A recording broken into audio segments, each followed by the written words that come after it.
मृदुना दारुण हंति मृदुना हंत्य दारुणम नासाध्यं मृदुना किंचित तस्मात् तीव्रतरं मृदु।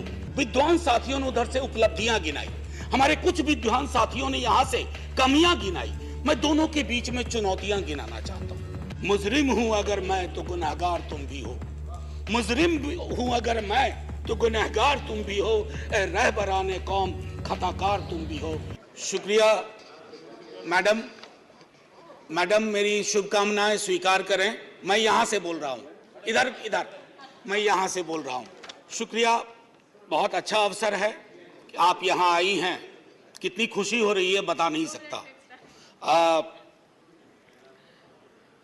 आज सुबह माननीय सभापति महोदय ने कहा था कि ह्यूमर वगैरह हमारी जिंदगी से चला गया, तो मुझे स्मरण है, ये किताब मैं एक ही किताब लेके आया हूं, ऐसी 5 किताबें हैं कॉन्स्टिट्यूएंट असेंबली डिबेट्स की। तो इसमें सर ऐसी 5 किताबें हैं कॉन्स्टिट्यूएंट असेंबली डिबेट्स। सो माननीय उपसभापति जी, एक मिनट प्लीज।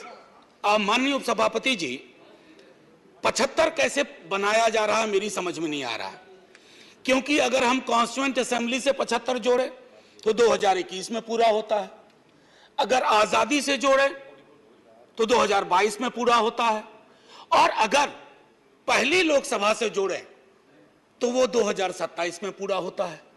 तो ये 75 की गणना कहां हुई, किस ज्योतिषी ने की, मुझे नहीं पता। मेरे हिसाब से 75 नहीं है, लेकिन 75 वाली फील में अपनी बात रखूंगा।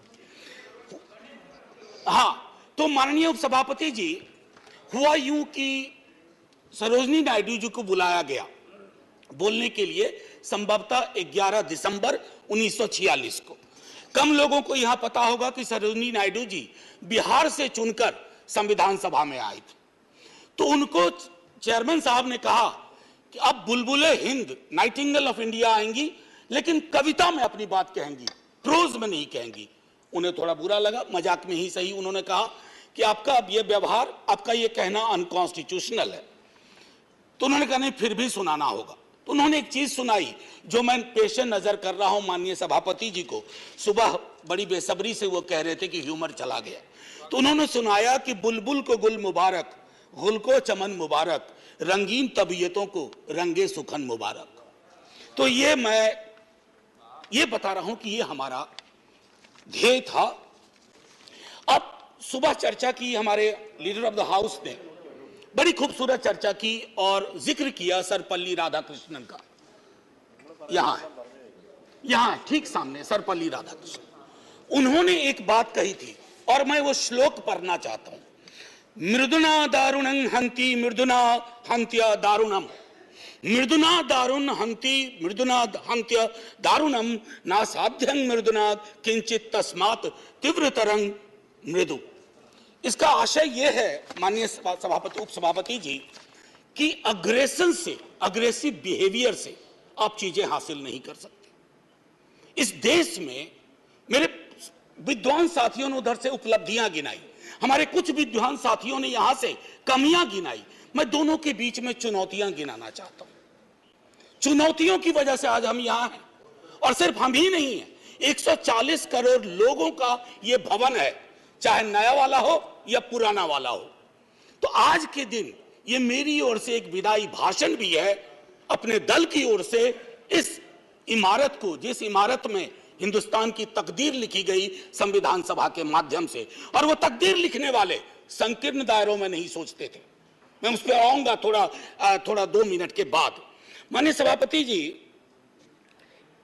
बहुत चर्चा होती है, 47 में बंटवारा हुआ था इस देश का। बंटवारे के बावजूद उतनी घृणा, उतनी नफरत, पीड़ा के बावजूद नहीं थी। अभी हाल में एक रोमिला जी की किताब आई, वो कहती हैं बड़ी खूबसूरती से, have we moved from integrated nationalism to segregated nationalism? क्या हम एकीकृत राष्ट्रवाद से एक विभाजित, विखंडित राष्ट्रवाद की ओर बढ़ रहे हैं?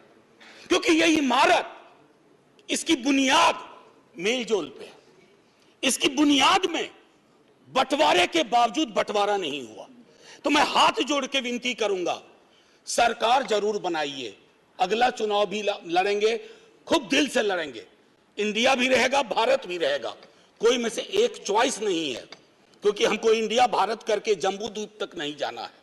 मैं सिर्फ इतना कहूंगा कि वो जो मेलजोल की सीमेंट है उसका खात्मा हो रहा है, उसको बचाइए। माननीय सभापति जी, मैं दो व्यक्तियों के मध्य में अपनी कुछ बात रखना चाहता हूं। संविधान सभा में ऑब्जेक्टिव रेजोल्यूशन जवाहरलाल जी लेके आए और संविधान सभा में जब ड्राफ्ट सबमिट हुआ तो बी.आर. अंबेडकर ने वो ड्राफ्ट सबमिट किया। तो मैं सिर्फ कहता हूं, ऑब्जेक्टिव रेजोल्यूशन में बहुत सारी बातें थी, ये प्रस्तावना के बारे में, सॉवरेन डेमोक्रेटिक रिपब्लिक के बारे में काफी कुछ बोल चुके हैं, सॉवरेनिटी गिरवी ना चली जाए, मौलिक अधिकारों के मामले में। हमें आपके पीछे एक तराजू है, वो तराजू हमें लगाना होगा कि मौलिक अधिकार में कहां पहुंचे, सॉवरेनिटी में कहां पहुंचे, डेमोक्रेटिक रिपब्लिक के मसले पे कहां पहुंचे। High flying words don't cover up our failures, let's not look for that. और एक मसला आया, उन्होंने एक जिक्र किया ओथ ऑफ टेनिस कोर्ट। माननीय सभापति जी, फ्रेंच रिवॉल्यूशन के बाद जब बड़ी शिद्दत से लोग काम में लग गए अधिकारों पर बात करने के लिए, तो राजा को शुरू में परेशानी नहीं हुई, लेकिन राजा को लगा कि कुछ ऐसा कर रहे हैं जिससे खुराफात की बू आ रही है। उसने क्या किया, दरवाजे बंद करवा दिए। जिस हॉल में वो लोग बैठते थे वो चले गए दूसरे दरवाजे रूम में, उसको भी बंद करवा दिया। तो वो चले गए टेनिस कोर्ट में, सारी कार्रवाई पूरी की, उसको कहा oath of tennis court. Oath of tennis court का जिक्र जवाहरलाल जी ने इसलिए किया था कि हमारे अंदर वो जज्बा हो, इमारत बनाने बिगाड़ने से इबारतें नहीं बदलनी चाहिए।